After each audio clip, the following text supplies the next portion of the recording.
ఈరోజు ఈ మహా విజయానికి దోహదం చేశాయని చెప్పి విజ్ఞప్తి చేస్తున్నా. ఏమీ ఆశించకుండా దశాబ్దాలుగా ప్రతి గ్రామంలో జెండా మోస్తున్న కార్యకర్తల వలనే మనం ఇక్కడున్నాం. నేనే కాదు, ప్రతి ఎమ్మెల్యే, ప్రతి ఎంపీ, ప్రతి మంత్రి గుర్తించుకోవాలి. 43 ఏళ్ల ప్రస్థానంలో దేశంలో ఏ పార్టీ ఎదుర్కొన్నటువంటి సంక్షోభాలు పార్టీ ఎదుర్కొన్నాం. అయితే పార్టీ పని అయిపోయిందని మాట్లాడిన వాళ్ళు వాళ్ళ పని అయిపోయింది తప్ప పార్టీ మాత్రం ఎప్పుడు ఎక్కడ తిరిగి చూడలేదు. తెలుగుదేశం జెండా రెపరెపలాడుతూనే ఉంటుంది.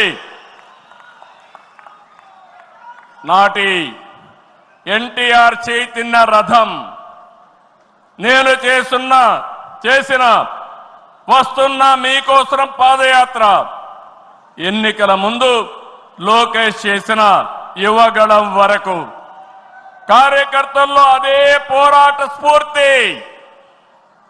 పాలనంటే హత్య రాజకీయాలు, కక్ష సాధింపులు, వేధింపులు, తప్పుడు కేసులని మార్చేశారు గత ప్రభుత్వం. విధ్వంస పాలనతో రాష్ట్రాన్ని సర్వనాశనం చేశారు.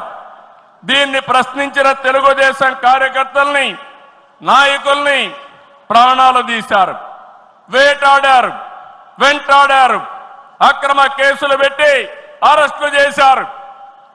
కానీ ఒక్క వ్యక్తి కూడా ఎత్తిన జెండా దించకుండా పోరాటం చేసిన మిమ్మల్ని మనస్ఫూర్తిగా అభినందిస్తున్నా. ప్రశ్నించే వారి గొంతు నొక్కడానికి గ్రామస్థాయి నేతల గొంతులు కోశారు. మన పసుపు సింహం, మన చంద్రయ్య పీకగోస్తుంటే కూడా జై తెలుగుదేశం అని ప్రాణం వదిలిపెట్టాడు. అది మనందరికీ స్ఫూర్తి. ఆ స్ఫూర్తి ఈ పార్టీని నడిపిస్తుందని చెప్పి కూడా నేను మీకు తెలియజేస్తున్నా.